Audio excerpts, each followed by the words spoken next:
On this week's fantasy episode, we review Gameweek 23's highest point scorers. We go through Butler's thoughts behind his wild card, which he played this week. We also talk about Haaland being dropped and managers getting rewarded for going against the Norwegian with their captaincy. We then finish by going through the Premier League teams with the best fixtures coming up in the next 5 weeks and what players to potentially pick from each team. Welcome to the Sonny and Cher pod. This week's fantasy episode. It's me and Butler this week. I'm actually with a Butler who is in a seriously good mood. You probably, boys who are in the group, will know he's in a good mood because he hasn't been off WhatsApp all weekend. But how are you, mate? How did this week go for you? Yeah, there was a few. There was a few touchy moments where I was like, "Oh, you know what? This could go against me in periods." Like the Arsenal game. If Arsenal had kept a clean sheet against United, I was slightly worried because Jenny's captain Gabriel, and I was like, "Oh, that could make it close." But as soon as United scored, I was like, "Yeah, thank you." But until it was, the mad thing was, until that Zubimendi shocking pass back, I thought it was going to be like 4-0. Like United didn't even have a kick. They didn't even have a kick before that, did they? Not 4-0 maybe. I thought I was like, it's guaranteed Arsenal cleano at that point. I thought it'd end up like 1-0. I did feel that, but I think we won't get too much into the football chat because I'm sure you'll touch on that later in the week. But I do think United deserved something out of the game. Yeah. In the end, definitely. And the way that they finished it, or like Cunha's finish at the end again, was a joke. Everything goes through Fernandes. Like he is so crucial to the way they play. Now he's played. Dorgu's out now, isn't he, for 10 weeks? You see that? Oh no, I didn't see that. Yeah, that's nice. 10 weeks minimum apparently. Hamstring. That's lucky. I nearly transferred him in. A bit of inside knowledge here on the pod if you haven't seen any of the updates. But yeah, Dorgu's out for 10 weeks, and I think Buendia's out as well. Adding to Villa's midfield woes with McGinn, Onana, and Kamara out. So not ideal.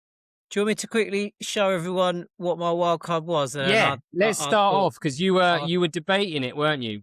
Ben pulled it a couple of weeks ago, or maybe 3 weeks ago. I pulled mine a couple, and you did yours this week. You did send us a lot of drafts to this, and then you actually settled on this team, which actually was probably really well picked. But yeah, thoughts. Just go through it and your thoughts behind who you picked. So I think what I could do here, right? I could show you all the transfers I did for my wild card because obviously this fantastic. Does that come up? yeah, on the FPL Rivals website, which we use now. Shout out to Greg. It shows you. I know it does show you as well if you look hard enough on the FPL website, but it's a lot easier to find on this website. But you can see here, like it worked out actually that all my transfers actually plussed me 19 points. So very good. It was the solid wild card. Like I got rid of Van de Ven. I know he got 7. He's a fraud, by the way, because I had him for 3 weeks. He gets 2 points, and the 1 week I take him out, he gets 7. Stop, mate. Stop. Yeah, I had Gurhey there. I did bring Van Hecker in and then transferred him immediately out because I thought, actually, he's not gonna hack it for me. Brought Goodmanson back in to free up a bit of more money. But yeah, you can see I kind of played around a lot with quite a few transfers. Had Krupi in for a minute. Fernandes came in and out. And that was mainly because he was playing United. So I thought, actually, you know what? If I'm at a stage in our head-to-head league season where I need to find differentials and I need to find them fast because I need to go on the run. Yeah. So my thinking was to do that, and this is more of a head-to-head tactic more than a points chasing tactic. But I thought no one else is going to have Salah right now. He's back from AFCON. I thought, I can take a punt on him. And he did get an assist, to be fair. Not that he was non-existent in the game, but he got me assists. So in the end, it was valuable. But yeah, and I think I called it on the last pod. I did say on that Friday episode from last week, I did say that Haaland and Foden would be dropped. Yeah. And not many people in our league listened. And I tell you what, those that did listen did all right this week. I Apart from me. definitely listened. Foden went out. Semenyo came in. Captain Semenyo benched Good shout. Haaland. Brought in Broby. Obviously bringing in me 7 points. What a great shout there. Yeah, really chuffed. Really chuffed with how it went. I mean, I could have done a bit better if Chelsea had kept their clean sheet and not gone so late, but yeah, pretty happy with where that left me, to be honest. Yeah. I'm back in the wins, as they say. Very Yeah. strong, mate. I do like the Semenyo pick. I think we'll get onto sort of players from particular clubs, but I think literally you've got the only two blokes who I would have from City at the moment, apart from Haaland as well. But I think because I was thought, how is Semenyo going to get on? But he's going to start every game for him, and let's be honest. Oh, so's Gay. He should have scored two as well. He smashed the bar, didn't he? Yeah, Gahey was. Yeah, Semenyo did hit the bar as well. He probably should have had two, and he missed a good chance at the end. I thought Gahey for them. I watched Match of the Day, and I thought I was like, oh my God, all of a sudden they've got a centre back again that can ping balls. Like they've missed John Stones that could do that. Yeah. And now they've got Gahey that do that. And him and Semenyo are probably their two best players right now. Yeah. And they've both been brought. I mean, two really good signings. And that was my thinking as well in the wild card. I was like, actually, out of all the City players that you could pick, he's going to start Gahey because he needs a centre back. And he's going to start Semenyo because he's in such good form. Literally. And yeah, that's why I captain Semenyo as well. I think only two of us in the league captain Semenyo, me and Peaks. Yeah, you and Peaks on it. Yeah. Fair play, lads. Fair play. So no, good, mate. Yeah. It was good. It was a good wild card, to be fair. I enjoyed this week having message after message. What do you think? What do you think? I quite like that. But it was a lot of tinkering, as you can saw, but it definitely paid off for you. So congrats. Yeah, but it's finding that balance, I think, isn't it? When you play a wild card, it's I think as well, especially in our league as a head-to-head league, I've taken a leaf out of Peaks's book in the fact that you've got to find at least one or two differentials that no one else has. 100%. Because if they come out, they're gonna win you the game, aren't they? But yeah. Definitely. But we'll move on now just to the top point scorers of game week 23. So in this top 5, there is a couple of differentials actually. Just looking at the ownership, top was Esteval, so he got 13 points, goal and an assist, but I'm not sure he's worth talking about too much because I'm not sure he's going to be in Chelsea's team sort of as a starter, but very, very useful player to potentially have as a bit of rotation. But again, you've got to be really lucky if you're going to get that right when he plays. But in second, we had Dominic Szoboszlai with 13 points. So he got his 13-point haul in Liverpool's 3-2 loss to Bournemouth with a goal and assist.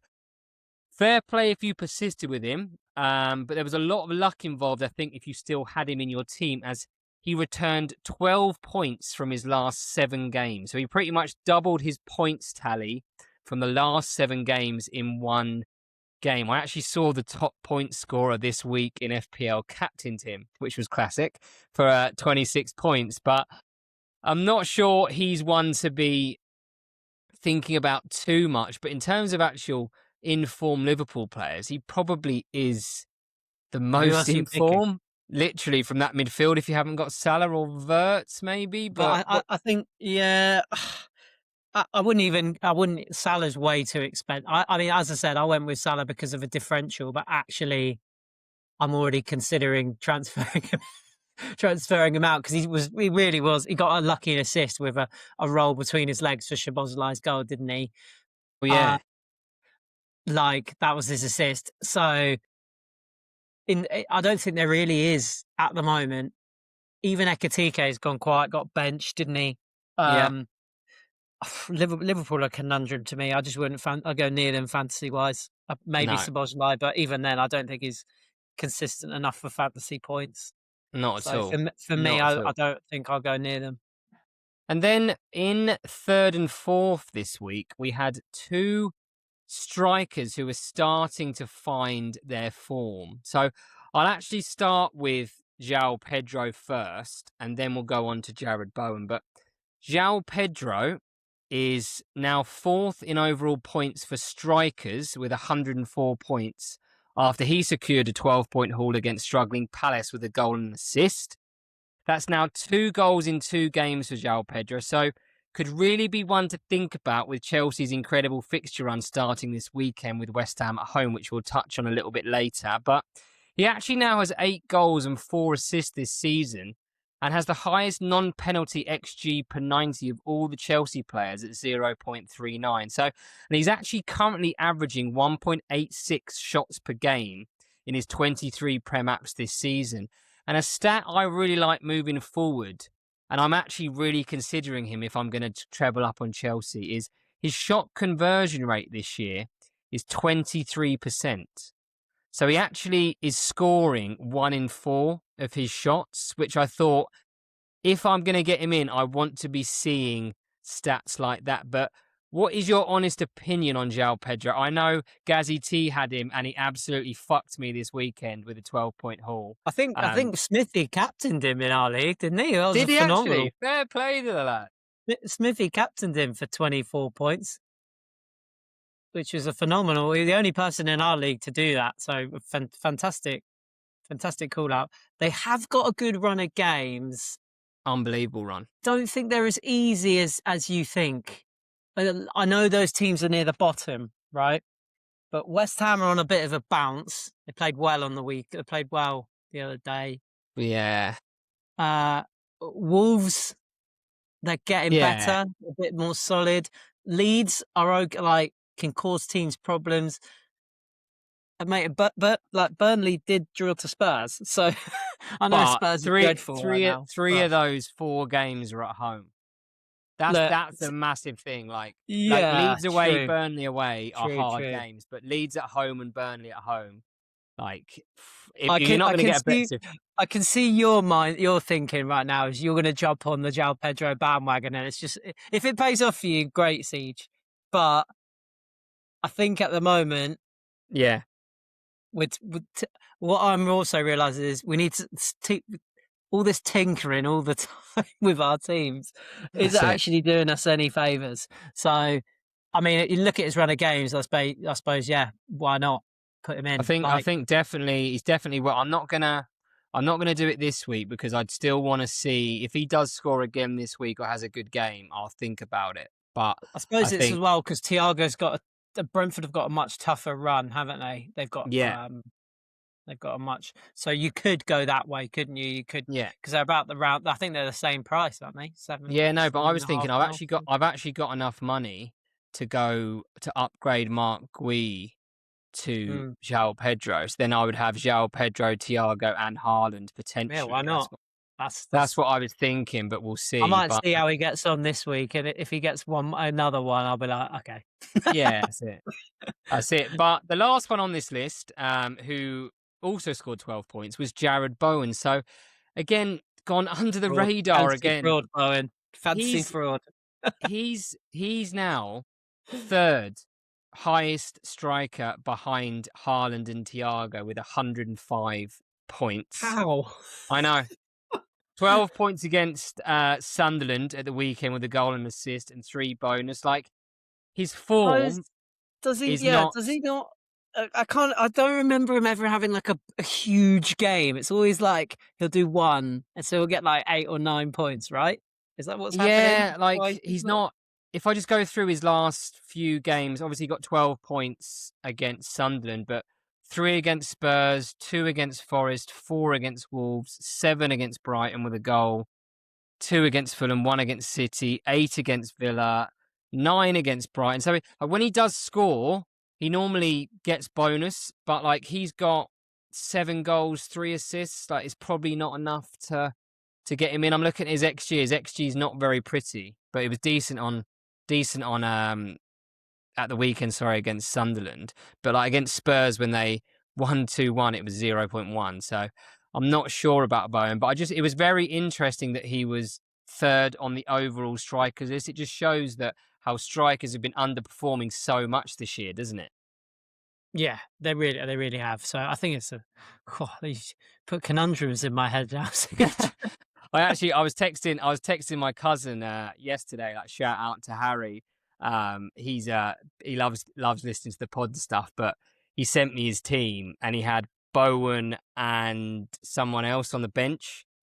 He was absolutely fuming, and I was like, "Why?" Because I think he had Haaland in. He had Haaland in with the 1 point, so he was absolutely fuming. Wow, he should have listened to the pod and listened to me when I said Haaland is not going to play. That's it. Right, we'll move on just to the captaincy as we're talking about that now. We actually, as Butler said, got a little bit of inside knowledge, didn't we, before the 11 a.m. deadline? Are we allowed to? I don't know if we want to share our source, Siege. We probably don't want to share our source. I'll just leave it at that. We got a bit of inside knowledge. Like Butler called it on the last pod that Haaland was going to be dropped. To be fair, I don't actually think it was that surprising he was dropped, like especially after playing 90 against Bodo midweek, and now Marmoush is back. He obviously started Marmoush, who scored, but if people got wind of this, which a few of the people in our league did, they changed their captaincy. However, the top captaincy percentages in the top 10,000 managers was still very interesting. Haaland was still captained at 75%.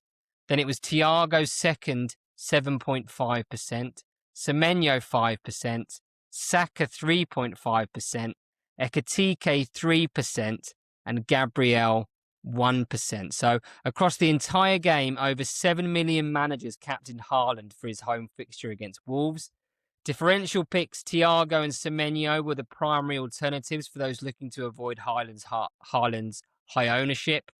And the top scorer, despite the heavy focus on premium forwards, was Dominic Szoboszlai with his at 13 points, which someone did captain. But thoughts on the captaincy, mate? Obviously, you did a really good one. You went from Haaland to Semenyo, which was excellent. Probably that one and the João Pedro one were the only two that would have come through for you, realistically, weren't they? Yeah.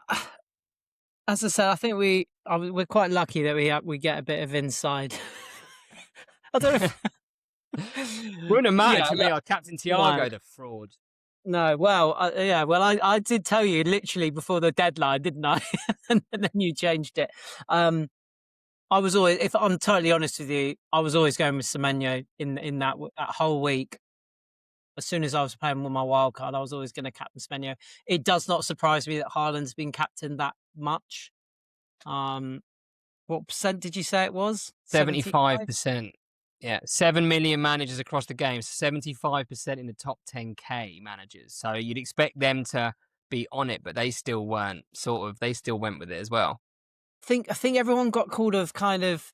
I'd love to know how many people play the triple captain. Yeah, shout out to AG. Shout out to AG playing his triple captain this week for a nice little 3 points. Congrats, mate. Don't worry, mine wasn't much better. Mine was 6 with Ekitike, so I wouldn't worry about it. Yeah, true. Yeah, I think a lot of people probably went with Haaland because of who they were playing, and I suppose a lot of people didn't want to. There's always that worry. I suppose when you're playing just for points, there's always that worry that actually if I don't put him in and then he bags a hat trick, then it's going to really that little niggle in the head, isn't it? Yeah. Whereas I suppose again, it's just different for us in head to head, really, that we can take that risk. If it doesn't pay off, we only lose one game. Like it's not the end of the world. We take that risk. So I think that's I kind of was in my head. I was like, I'm going to take the risk because I've got nothing to lose now. Like I'm so far away from the playoffs, I need to go on some type of run. And I was playing Jennings, who I knew for a fact wasn't even going to have Haaland in his team because I just completely guessed it right. Like pure, we know how much he tinkers with his team. But yeah, really, really chuffed. And I think, as you said, if you didn't captain Haaland this week and you went with either João Pedro or Semenyo, it helped, didn't it? Like, definitely. Did anyone captain Dorgun or anyone? Potentially, probably, mate. Let's be honest, probably. But I think, I just wanted to ask you, like, I know, like, we talk about Ben's sort of mantra of set and forget Captain Haaland. Like, is it time now to start thinking of that differential captain? I think obviously for me and you in our head to head, like, we do. It is such a good way in. Like, even for me, I know I lost to Gareth, but like he captained Haaland, I captained Thiago. So, like, if Thiago had scored, I'm gaining 10, 12 points on him straight away. Obviously, he didn't, which didn't help. But it does give you a massive advantage. But would you be considering it more, do you think? Or now he's sort of had that rest, and do you think he's going to be firing on all cylinders again? I think he needs more than a game's rest, if I'm totally honest, because he has looked against that game last week against United. He looked exhausted. Yeah. And he wasn't. And the fact that they subbed him off, which he never ever does. Marmoush scored, right? Yeah. So actually, in Pep's mind, it's if Marmoush has scored, maybe I can rest Haaland again. Let's see what City do. Are they playing tonight or tomorrow in the Champions League? Tomorrow, isn't it? Sorry. It will be. Well, it'll be tonight when this episode airs. Yeah. Yeah. Let's see what City do this week. If Haaland starts, I could well see him being benched again on the weekend. I think there's going to be a bit of rotation between the two of them because he realises that Haaland does need a bit of a rest. And I don't think he can play every 3 days at the moment. I mean, it's mad that we're saying that. A guy who's, 24? I know, yeah. Can't play more than... But he's played a lot of football to start the season. So I feel like we're going back to Pep roulette, and he's only got a couple of players in that team that are going to start every week now. Yeah. I feel like that's where we're headed. Absolutely right. Well, just finished. This will be interesting, mate, actually. I really wanted to get your take on this, but I've just highlighted 5 teams, really, with the best upcoming fixtures for the next 5 game weeks. So between game week 24 and game week 28. But what I'd like to do, Matt, is just go through each team with you. And I just wanted to get your opinion on players to actually select from those teams if you were going to treble up, double up on those certain teams. So we'll start with Chelsea. As we spoke about already, they have West Ham at home, Wolves away, Leeds at home, Burnley at home. Then they've got Arsenal away. But those next 4 fixtures are incredible. But let's be honest, the majority will be trebling up. It's who you treble up with. I think if I start, like, I've already got Sanchez. Thinking of putting Enzo in. I was actually really just looking at Enzo's stats. They're frightening, really. Like, his XG was 0.94 against Palace. Do you know what I mean? Which for a midfielder is madness. His expected goal contributions 1.77 against Palace. Like, those stats are amazing. His price 6.7. I know he's quite highly owned now. But actually, I was looking at, he's only 16% owned. Really? Yeah, and I think now with all this Palmer stuff up in the air about him being homesick and potentially going away from Chelsea, penalties are his, aren't they? But no, I think Sanchez... just seen, that he has been transferred in 300,000 times already this week, though. Who's that? Enzo. Has he? One of those being me, actually. I think I did it yesterday. So... I think that percentage will dramatically rise in the next week. Yeah. But Sanchez for me, Enzo, and like I said, I haven't got a third yet, but it will either be a double up in defence with Chalobah or João Pedro. What would you be doing? I know you've got 2 already with Sanchez I've got 3. and Chalobah. I've got 3 Chelsea players already. You got Enzo as well, have you? Yeah. I think that's good. For me, it's unlikely that I don't want to give too much away because I'm playing Mike this week. But I mean, it's pretty obvious.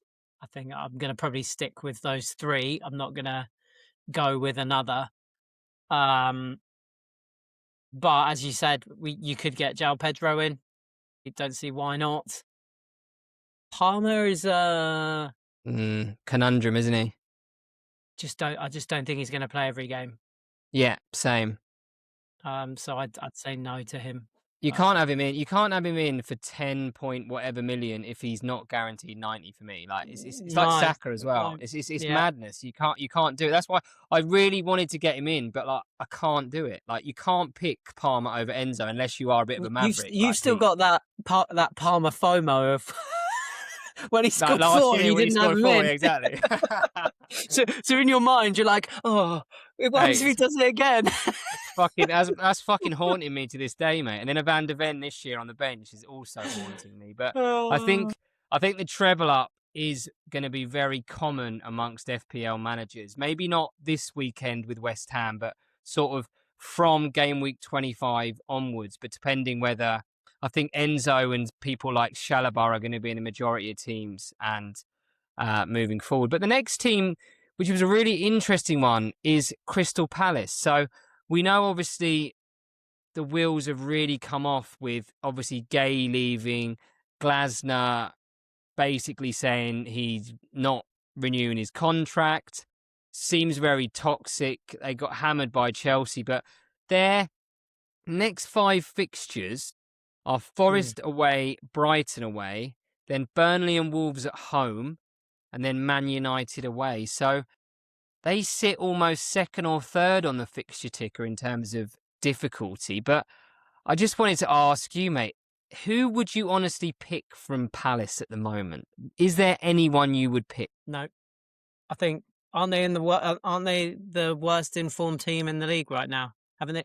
Haven't I think I've read somewhere they've only got 3 points from potentially their last 30 odd or something mad. Like Yeah. I think they've won once in their last 13 games. Yeah. I could be wrong there. Don't quote me on that.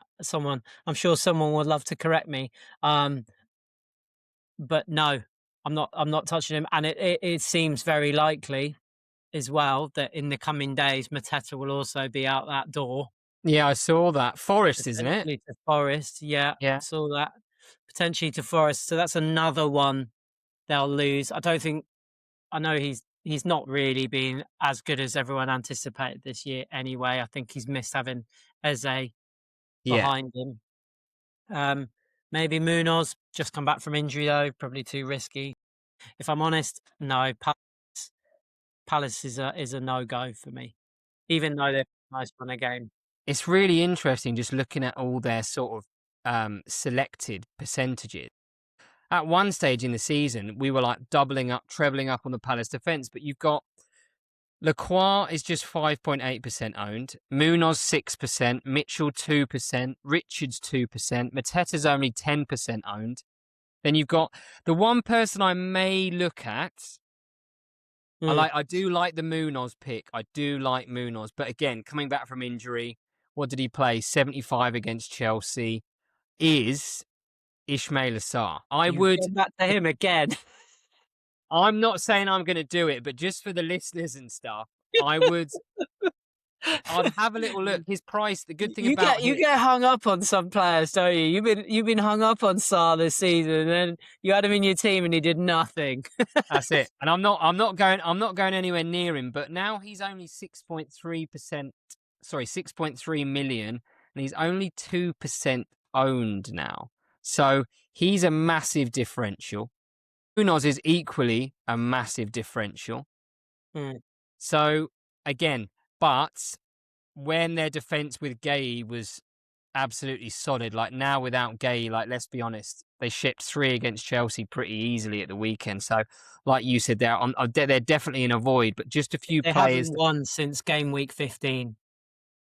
Mad, isn't it? Mad. They've Mad had numbers. two draws in their last 8 games, and they've lost 6. Crazy.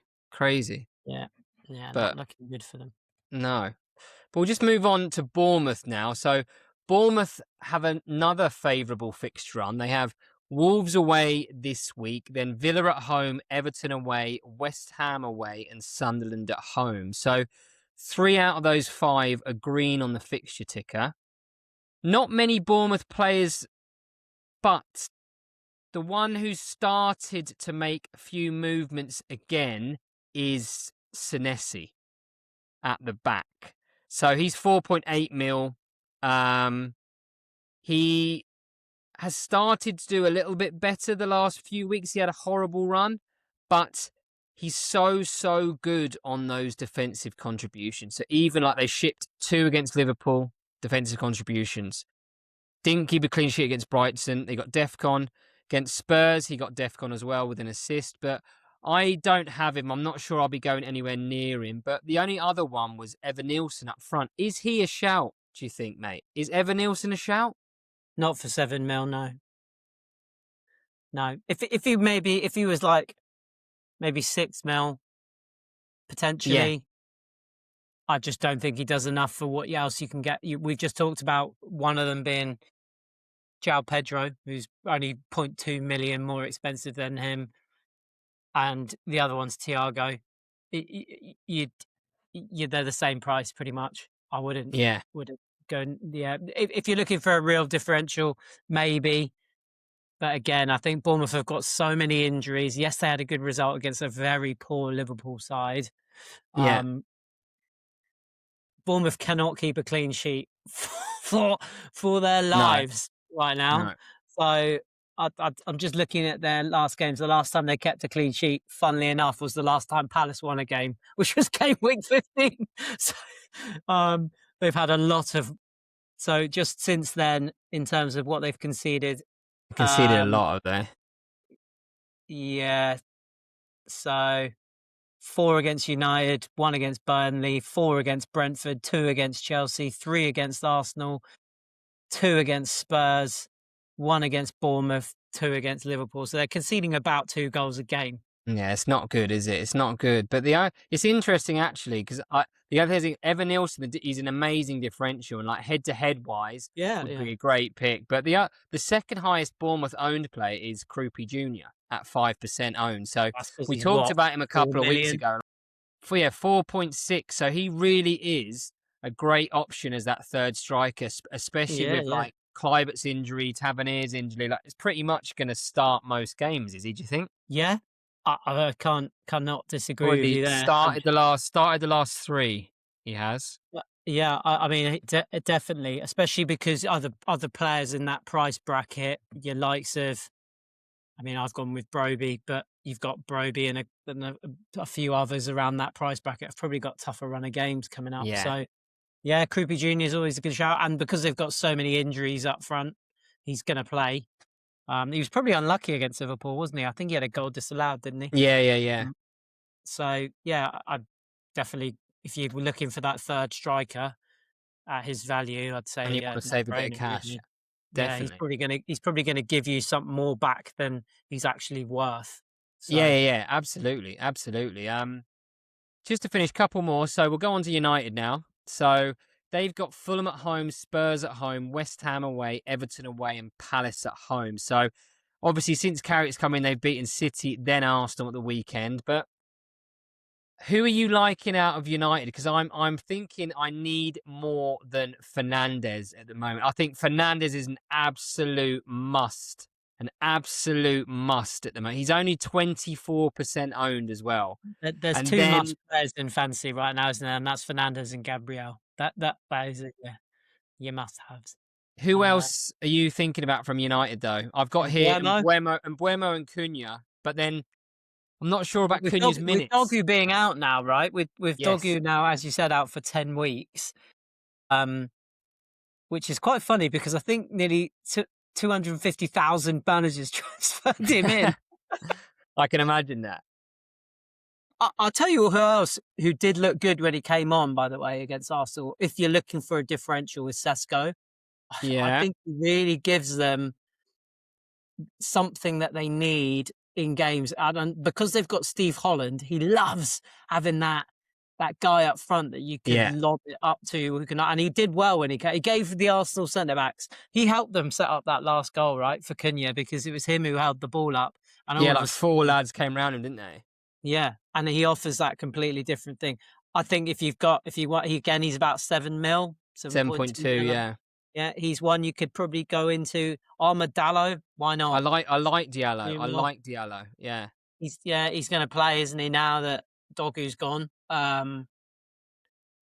Maybe even Cunha, mate. That goal was a lovely goal, and maybe he's starting to find a bit. He's going to start. Yeah, the only thing against Cunha, because if you actually listen to Carrick, he did speak quite well. He's sort of saying about the squad, like it's a whole squad, and he's like he wants those one like they talk about in rugby, those lads coming on like the finishers. Like obviously Cunha, he's done that the last 2 games, assist against City, and then that worldie against Arsenal with the finish. So, like, I don't mind if he's used like that, but I don't think I want to put him in my team if he's going to be benched for the foreseeable. Like, I want to No, get the I most suppose out of him. there is that risk there. I think there's two, isn't there, really? And Buemo and Fernandes, are going to start. And Buemo's playing as the number 9 now, isn't he? Yeah, I like that. I like that. That makes me want to pick him even more. But he's still only 15%. No, the thing with these United players, they are massive differentials. So obviously, Is you this going to spoke about. continue as well? What they've got is this a bounce? I don't know. They've Yeah, done like this before. They've done this before, Siege. They did this under yeah, Ollie. yeah, true. They do. They just look a bit more solid and a bit more like when they go forward, they got a bit of purpose. Like whereas before, even if you had Fernandes, like everything was coming from Fernandes. Like Mbuemo looks good. Like Diallo, like Dorgu was playing well, so he will be a big miss. But definitely players to think about from United. And then finally, I've just got Villa here. So they have Brentford at home, Bournemouth away, Brighton at home, Leeds at home, and then Wolves away. Just to finish with Villa players, like I've got Rodgers. He got 8 points at the weekend with an assist, DEFCON, which was mad. So like if he's getting points from DEFCON as well, like, I think he's essential. But again, he's so sporadic points wise. Do you know what I mean? He's not getting those consistent points. I know he got 8, but he's got the last sort of few weeks before, obviously after he got those 15 pointers in a row, he got 1, 1, 5, 3, 2. Then he got 8 this weekend, and he's. Do you know what I mean? 7.7. Like his price point isn't too bad, but 30% owned. I'm keeping him because I really like. Owned. That's the. It's like what game are you playing? If you're looking again, if you're looking just to score points, then yeah, you've got to have him. If you're looking for differential and head to head, most people have him. So he's not gonna. He could be a differential against you if you don't have him, I suppose. But that's it. And what about? I've got a couple of other players here. Like I've got Watkins, Cash. Like, what do you think about those two, particularly Watkins? Is he worth 8.8 mil? Probably not at the moment. I think that this question's changed now. The fact that it's signed Tammy Abraham today. Yeah. So I think that will mean there'll be like Watkins is in great form. Don't get me wrong, he's in really good form. I wish he was in this form at the start of the season when I had him in my team. But yeah, he's in really good nick. But is he getting enough points for nearly 9 million? Probably not. Probably not a nice return. Matty Cash, I would say, yeah, why not? He's not even 5 mil. Yeah, Cash 4.8. Yeah, and you know who? And then probably I don't know. That's probably it, really. Actually, looking at their squad now in front of me, maybe Leon Bailey's back now. He looked a bit lively when he came on, but I don't know if he's going to be enough to get you. I suppose Rodgers and Cash are probably the two main ones. Watkins, I just wouldn't touch with a barge pole right now. But no, I do want to see a bit more form. I know he's got 5 in his last 6, but I thought you said with Abraham, is he going to get rotated like it was when Duran was there? Like he got rotated a lot, but I forgot about him. Yeah. They actually played against him, didn't they? In the Europa League, he was playing for Fenerbahce. I thought Duran went to. Yeah, he was at Saudi, and now he's at Fenerbahce now. He played against him. Yeah. God, what money they made there? They sold him for a bomb, and then he's gone to Fenerbahce. God, I know. What are these players doing? Mad, isn't it? Yeah, journeyman. For a payday. Yeah. But yeah, definitely things to think about. I just wanted to finish, mate, just very quickly. Arsenal. I know we won't talk about them too much now. We'll do that on Friday. But do you think, is the treble up still on? Like, do you want 3 Arsenal players too? I'm not sure. Like, I've got the double up in defence. Obviously, when it comes through, it's amazing. But like Sunday, it's a killer. Especially if they concede 2, like that is a real killer. Do you know what I mean? Like, I'm not sure. What do you think about the double defence or the triple up with Rice or Saka? I don't know if I'd double defend. I mean, you could do, because I suppose Timber gets in the box, doesn't he? So he's actually a very attacking. He was unlucky not to get that goal, actually, wasn't he? To be honest. Yeah, he was unlucky. I I suppose in the end it was an own goal. I think Gabriel's a no-brainer. I think you've got to have Gabriel. I don't, and I suppose straight after that you've got to have Rice or I like Timber. Rice. I like Rice at the price. Yeah. Yeah, one or either of those.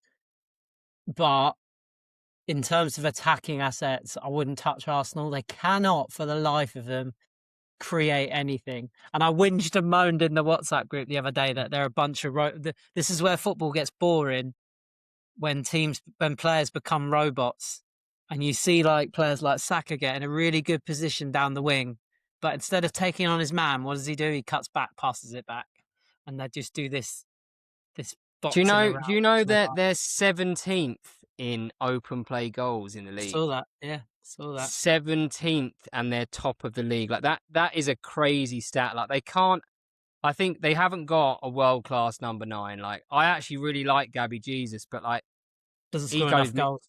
goes missing as well. Like, unbelievable against Inter in the week, and then you wouldn't even know he was playing on Sunday. Yeah, Like yeah. Gyökeres is just no consistency at all. And I think if they started scoring, Saka would start getting points. You know, like as in he'd start getting assists, he'd start getting that. But yeah, I think the way Arteta's set up this year is to not concede goals, and he's realised that if I can do that, I'll win the title. And let's be honest, they're still going to win the title. There's no other teams around them that are good enough right now and consistent enough. As good as Arsenal. No one's as good as Arsenal. Liverpool and City are way off it this season. Yeah, compared to where they should be. Realistically, Villa aren't going to win the league. So I think it's Arsenal's to lose. I don't think they lose it. I think they're good enough to win it. But attacking wise, I don't think you're going to get any benefit. And I think that's why you're seeing that Saka's probably one of the most transferred out. This week already. So there we go. That's it. I wouldn't triple up on Arsenal. No, no, it's too good. Right, mate. Right, enjoyed that. We'll leave that there. We'll be back as we normally do on Friday with our sort of extended episode. But this is going to be a weekly thing, this Fantasy App. But if you are listening, please follow us on Spotify, subscribe on YouTube. Like, we really appreciate everything. But yes, we will see everyone on Friday, and Butler and I'm looking forward to seeing how we get on this week, mate. Particularly, I'm looking forward to seeing how your wild card gets that. Yes, we have. I think So we've got a very special guest. Unfortunately, I won't be able to join you boys this week for the Friday episode. Ben and CJ have got a very special guest joining us. We've got Greg, who is the founder of FPL Rivals website, with all your stats needs, way better than the FPL website. So if not using it, what are you doing? Yeah. He's going to come on. He's going to talk us through how he's built it, talk us through how the luck thing works, because we still don't have a Scooby-Doo how that works. Ben's technically right now the unluckiest manager in the league, but he's top. Nonsense. Absolute nonsense. Yeah, that makes no sense. But yeah, it'd be great to have him on. And we'll don't forget to, as CJ said, to listen and subscribe and all that malarkey. Fantastic. Right. Do you want to do the honours, mate? I don't know. I don't want to ruin my luck. Actually, let me do it so I can actually get some luck, maybe. It helped you last time, didn't it? Yeah, I did do it last week, actually. Yeah, you did. You do it. May the fantasy gods be with you, gents. Cheers, mate. Cheers, mate.